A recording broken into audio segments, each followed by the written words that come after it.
Imkonsiz narsaning o'zi yo'q. Dangasalik va o'ziga rahm qilishni to'xtatish kerak xolos.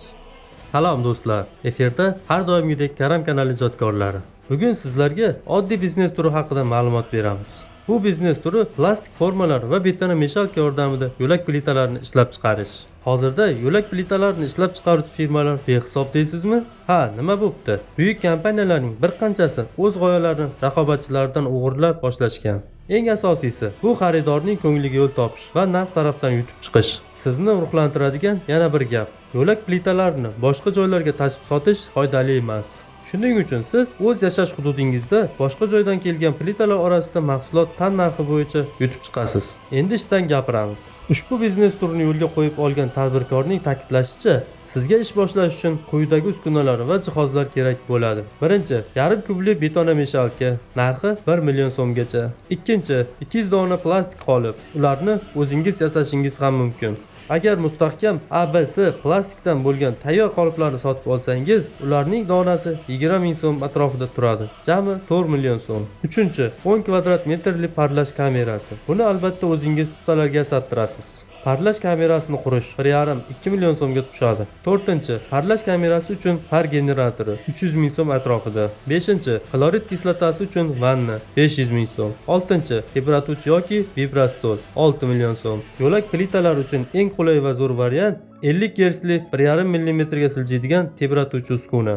Uskunalarni sotib olish uchun xarajatlar 14 million so'mga borib taqaladi. Yuqorida keltirilgan uskunalar bu biznes bilan professional shug'ullanishni istasangiz sizga albatta kerak bo'ladi. Lekin ushbu uskunalarning ba'zilarini o'zingiz yasashingiz yoki umuman usiz ham ish boshlashingiz mumkin. Masalan, parlash kamerasi va generatori beton qorishmani tez quritish uchun ishlatiladi. Bizning quyoshli O'zbekistonimizda esa martdan oktyabr oyigacha buning deyarli keragi yo'q. Xlorid kislotasi ham beton qorishmani qolipdan oson ajratib olish uchun kerak. Endi ish boshlayotganingizda bu siz ham eplasa bo'ladi. Qoliplarni ham boshida o'zingiz yog'ochdan yasattirishingiz mumkin. Endi yo'lak plitalarini ishlab chiqarishga kirishamiz. Bu juda oddiy ish.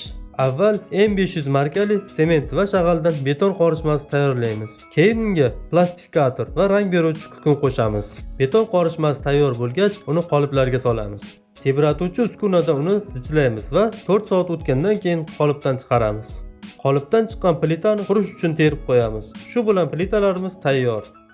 Ushbu biznesni boshlamoqchi bo'lgan yosh tadbirkorlarimiz uchun bizning Karam kanal jamoamiz forumlardan foydali va qiziqarli maslahatlarni yig'di. Parlash jarayoni beton plitasini quritish jarayoni uchun kerak. Agar qorishmani qolipga joylab 6-8 soatga parlash kamerasida 50-60 gradusda issiq haroratda ushlab tursangiz, quritish jarayonini yarmidan ko'pi bajarilgan hisoblanadi. Keyin ularni qolipdan ko'chirish mumkin. Qolipdan ko'chirishda xatolik yo'l qo'ysangiz, mahsulotingizni ko'pi yaroqsiz chiqishi mumkin. Buning uchun iloji boricha plastik qoliplardan foydalanish kerak.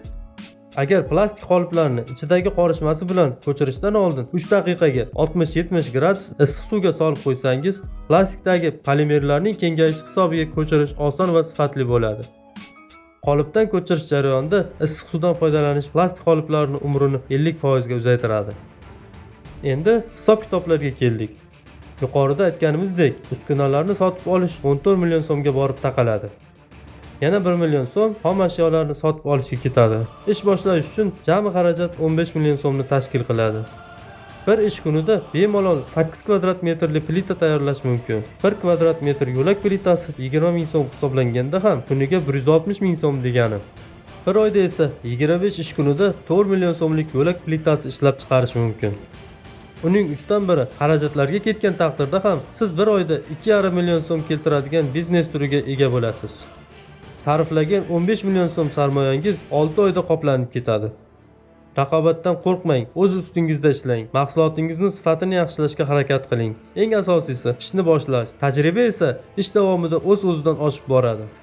Sizga metin iroda va sabr qanoat tilab, keyingi videolarimizni ham tomosha qiling deya Karam kanali ijodkorlari.